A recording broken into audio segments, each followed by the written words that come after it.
নিজে লেখাপড়া করবা না এখানে পড়েছিল মাটি বাড়ি সম্পত্তি গহনা গাছরি সব বিক্রি করে দাম করেছিল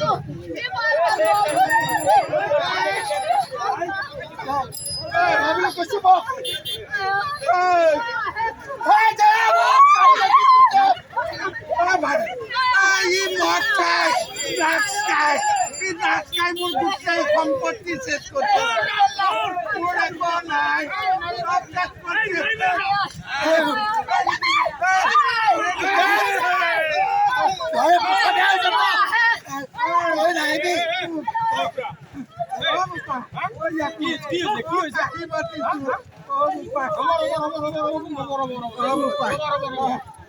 কি হয়েছে কি হয়েছে কি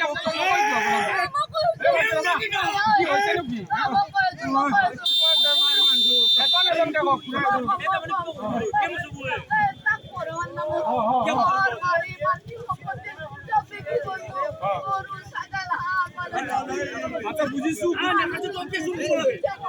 কি হয় আপোনালোকৰ কি হয় হৈছে কি জোৰাই আছিল মোৰ বিৰাট বহুতখন কাহিনী আপুনি বেমাৰী মানুহ অলপ লাহে লাহে মোক কথাখিনি বুজাই দিয়ক ঘটনাটো কি হৈছে বজাৰৰ মাজলৈকে